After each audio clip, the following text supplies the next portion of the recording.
Hi சினிஃபேஸ். கூலி படம் பார்த்தாச்சு. ஸோ படத்துடைய ஃபர்ஸ்ட் வந்துட்டு நான் ரெண்டே நெகட்டிவ் மட்டும் சொல்லிட்டு அதுக்கப்புறம் வீடியோவில் வேற விஷயம் பேச போகிறோம். என்னன்னா படத்தில் ரெண்டு நெகட்டிவ் தான். First negative cameos. படத்தில் லோகேஷ் வந்துட்டு எல்லாருமே கேமியோ ஒன்றும் பண்ண கிடையாது, எல்லாருமே கேரக்டர் படம் தான் சொல்லியிருக்காரு. பட் ஆக்சுவலாக பார்த்தா உபேந்திரா சாரும் ஆமீர் கான் சாரும் கேமியோ தான் பண்ணியிருக்காங்க. உபேந்திரா சார் ஒரு 2 சீனுக்கு வராரு அண்ட் ஆமீர் கான் சார் வந்துட்டு ஒரு எக்ஸ்டெண்டடான ஒரு கேமியோ சீன் மாதிரி வராரு. பட் ரெண்டு பேரோட பிரசன்ஸுமே படம் ஃபுல்லா இருக்கு. கேரக்டரா பார்த்தா அவங்கள பத்தி படம் ஃபுல்லா பேசிட்டே தான் இருக்காங்க, அவங்கள பேக் ஷாட்ல அங்கங்க காமிச்சிட்டே தான் இருக்காங்க. பட் அவங்களுக்கு ஸ்கிரீன் பிரசன்ஸா பார்த்தா கம்மி. அந்த கேரக்டரா பார்த்தா படம் ஃபுல்லா இருக்காங்க. பட் ஆக்டர் சைட்ல ஸ்கிரீன் பிரசன்ஸா பார்த்தா அவங்க ரொம்ப கம்மியா தான் இருக்காங்க. ஸோ இட்ஸ் அ கேமியோ தான். பட் லோகேஷ் வந்துட்டு அப்படி சொல்லாம இல்ல எல்லாருமே வந்துட்டு ஒரு கேரக்டர் பிளே பண்ண சொன்னாங்க. அது ஆக்சுவலா ஒரு மைனஸ். ரெண்டாவது மைனஸ் வந்துட்டு, அதாவது நெகட்டிவ் வந்துட்டு என்னன்னா படத்துக்கு ஏ சர்டிஃபிகேட். இந்த படத்துக்கு ஏ சர்டிஃபிகேட் கொடுத்துக்கணும் அவசியமே கிடையாது, யூஏவே கொடுத்துருக்கலாம். படத்துல ரெண்டு சீக்வன்ஸ்ல மட்டும் தான் இந்த ஏ சர்டிஃபிகேட் ஒர்த்தான சீன்ஸ் அப்படிங்கிறது வந்துச்சு. இன்டர்மிஷன் ஃபைன், எண்டிங் ஃபைன், அப்புறம் மூணாவது வந்துட்டு ஒரு நடுவில் ஒரு ஃபைட் வரும். அதுல மட்டும்தான் மூஞ்சி மேல ரத்தம் வரும். அது மூஞ்சி மேல ரத்தம் தெரிக்கிற மாதிரி காமிச்சிருப்பாங்க. மற்றபடி அந்த 2 ஃபைட்ல மட்டும்தான் கொக்கியை போட்டு வாய்க்குள்ள விடுறது, கழுத்தை வெட்டுறது, இந்த மாதிரி சீன்ஸ் எல்லாமே இருந்துச்சு. ஸோ அதுக்கு மட்டும் தான் இந்த ஏ சர்டிஃபைடுக்கு ஒர்த்தா இருந்துச்சு. மீதி எதுவுமே ஏ சர்டிஃபைடுக்கு இந்த மாதிரி ஏ சர்டிஃபைடு இப்படி கொடுத்துருக்கணும் அவசியமே இல்லை அப்படிங்கிற மாதிரி தான் இருந்துச்சு. அந்த சீன்ஸை மட்டும் கொஞ்சம் மட்டும் இது பண்ணியிருந்தாங்கன்னா இதுக்கு யூஏ கொடுத்துருக்கலாம். ஏன் அப்படியே கூட யூஏ கொடுத்துடலாம், சென்சார் போர்ட் தந்துருவாங்க சில படங்களுக்கு. ஸோ இது யூஏ வந்திருக்க வேண்டிய படம் தான், ப்ரொமோஷனல் ஸ்ட்ராட்டஜிக்காக தான் இது ஏவா மாத்திருக்காங்க. ஸோ அவ்வளவுதான் இந்த படத்தோட நெகட்டிவ், அவ்வளவுதான். மற்றபடி இந்த படம் ஃபுல் அண்ட் ஃபுல் பாசிட்டிவான ஒரு படம், சூப்பரான படம். பட் அப்புறம் எதுக்கு நான் வந்துட்டு 10 நிமிஷம் வீடியோ போட போறேன் அப்படின்னா, இன்டர்நெட்ல வந்துட்டு நான் இந்த படத்தை மூணாவது நாள் பார்த்திருக்கேன். ஸோ 16 பார்த்திருக்கேன், 14 ரிலீஸ் ஆயிருக்கு, 14, 15 கடந்த 2 நாளா இன்டர்நெட்ல இந்த படம் வந்துட்டு நல்லாவே இல்லை, கேவலமா இருக்கு, மோசமா இருக்கு, இது சரியில்லை, அது சரியில்லை, அது மாதிரி இல்லை, இது மாதிரி இல்லை, இந்த படம் பெட்ரு, அந்த படம் பெட்ரு, ஏகப்பட்ட விஷயங்கள்ங்கிறது போயிட்டு இருக்கு. அதெல்லாம் பார்த்துட்டு இருக்கும்போது எனக்கே தோணுச்சு, லோக்கி ஒரு வேளை சொதப்பிட்டாரோ, லியோவே ஸ்லைட்லி சொதப்பின ஒரு படம் தான், இந்த படம் ரொம்ப சொதப்பிட்டாரோ அப்படிங்கிற ஒரு பயம் இருந்துச்சு. பட் படம் பார்த்ததுக்கு அப்புறம் இல்லையே, படம் நல்லா இருக்கே அப்படின்னு சொல்லிட்டு யோசிச்சுட்டு திரும்பவும் அந்த மீன்ஸ் எல்லாத்தையும் எடுத்து பார்த்துட்டு சில விஷயங்கள் கண்டுபிடிச்சு அதான் பேச போறோம். ஸோ ஃபர்ஸ்ட் விஷயம், படத்தோட ஹைப். லோக்கி இந்த படத்தை வந்து ஸ்டார்ட் பண்ணும் போதே வந்துட்டு உடனே இந்த படத்தை ரிலீஸ் பண்ணிட வேண்டாம் அப்படின்னு சொல்லி முடிவு பண்ணி ரொம்ப பொறுமையாக தான் எடுத்துட்டு இருந்தாரு. ஸோ நம்ம வந்துட்டு ரிலீஸ் டேட்டை முன்னாடியே ஃபிக்ஸ் பண்ண வேண்டாம், மொத்த படத்தை முடிச்சு ரிலீஸ் டேட் சொல்லிட்டு அப்புறமா ரிலீஸ் பண்ணலாம் அப்படின்னு சொல்லிட்டு தான் பிளான். அதுக்கேற்ற மாதிரி தான் போனாரு. அண்ட் எதையுமே ஸ்பாயிலாக விட்டுறக்கூடாது, மொத்த படத்தையும் அவங்க தியேட்டர்ல தான் வந்து பார்க்கணுங்கிறதுனால தான் எதையுமே ஸ்பாயில் ஆகாம விட்டு கஷ்டப்பட்டு எல்லாத்தையும் காப்பாத்திட்டு வந்துட்டு இருந்தாரு. பட் அதுக்கு நடுவுலயே ஆமீர் கான், நாகார்ஜுன சாரோடைய ஒரு ஃபைட் சீக்வன்ஸுங்கிறது லீக் ஆயிடுச்சு. அதுக்கப்புறம் நாகார்ஜுன சார், அதாவது ஆமீர் கான் சார் வந்துட்டு இந்த படத்துல கேமியோ பண்றதுங்கிற விஷயமே லீக் ஆயிடுச்சு. அண்ட் ஆல்சோ அதுக்கப்புறமா நாகார்ஜுன, அதாவது ஆமீர் கான் சார் வந்துட்டு ஒரு இன்டர்வியூல ஆமா கேமியோ பண்றேன் அப்படிங்கிறத ஒத்துக்கவும் செஞ்சுட்டாரு, உளறிட்டாரு. ஸோ இதெல்லாம் இந்த படத்துக்கு இன்னும் கொஞ்சம் ஹைப்பை கிரியேட் பண்ணிடுச்சு. ஹைப்பை கம்மி பண்ணணும்னு நினைச்சது இன்னும் ஹைப்பை கிரியேட் பண்ணிடுச்சு. அதுக்கப்புறம்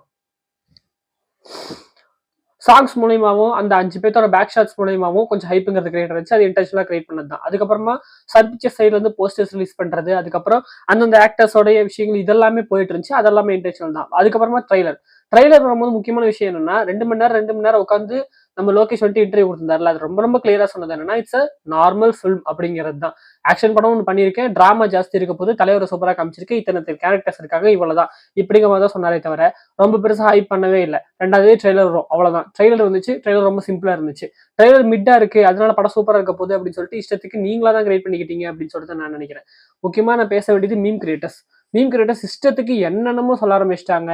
அவங்க பாட்டுக்கு, அதாவது எல்சியூ, அதாவது லியோ வரும்போது வந்துட்டு எப்படி ரொம்ப பெரிய ஒரு கிரியேட் ஆனிச்சோ அதேதான் இப்போது நடந்திருக்கு. History repeats it self.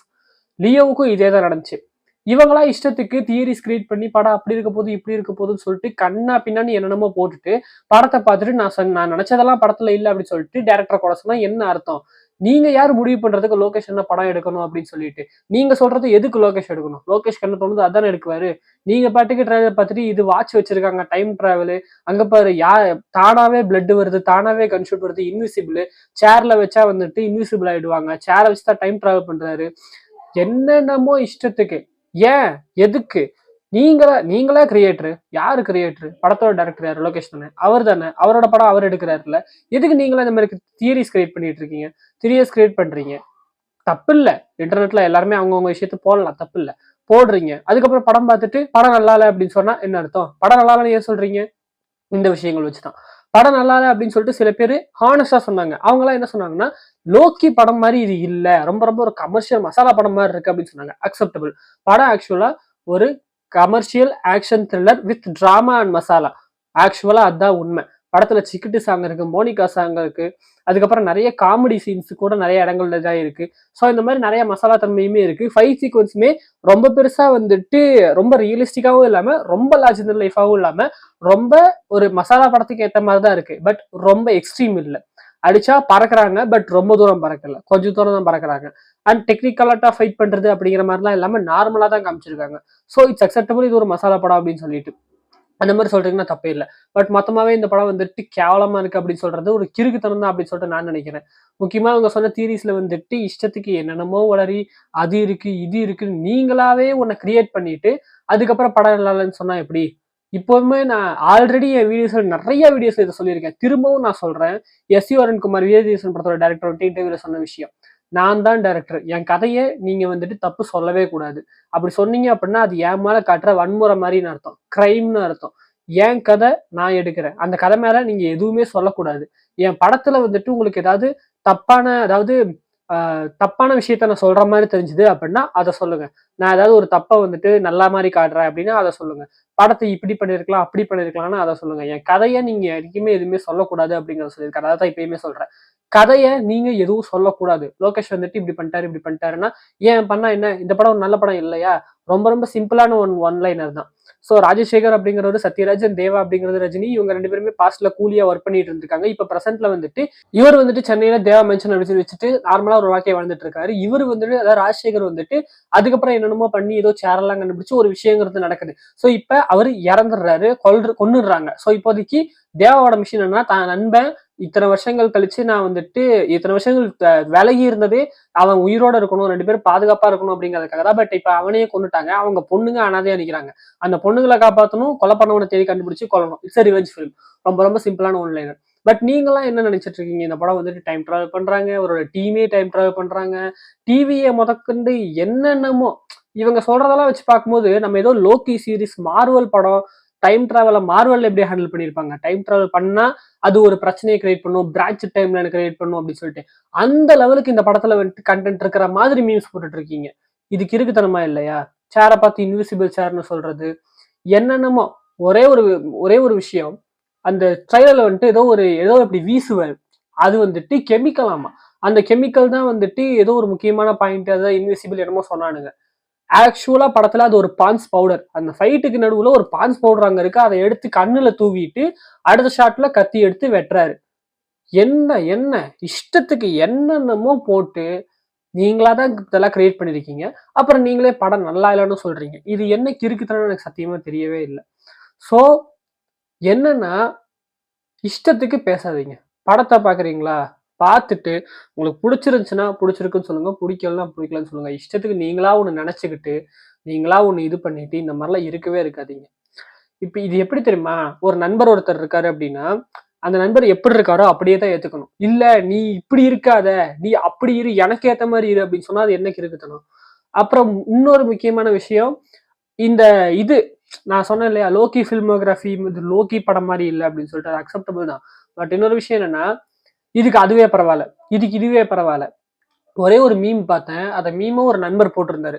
அந்த நண்பர் இதுக்கு முன்னாடி ஒரு விஷயம் சொல்லியிருந்தாரு. என்னன்னா, லியோ படத்துல வந்துட்டு நெப்போலியன் கேரக்டரோட இந்த கேமியோங்கிறது ரொம்ப ஃபோர்ஸ்டா இருந்துச்சு, அது நல்லாவே இல்லை, அந்த கேமியோ இல்லாமே இருந்திருக்கலாம் அப்படின்னு சொன்னாரு. இப்ப ஒரு மீமை ஷேர் பண்ணியிருக்காரு அவர் ஸ்டோரியில. அந்த மீம்ல என்ன இருக்கு அப்படின்னா, ஆமீர் கானோட கேமியை விட இந்த நெப்போலியனோட லியோ கேமியோ எவ்வளவோ பெட்டர் அப்படிங்கறத சொல்லி போட்டிருந்தாரு. என்னன்னா, ஒரு பாயிண்ட்ல இவங்களே சரியா நிக்கல.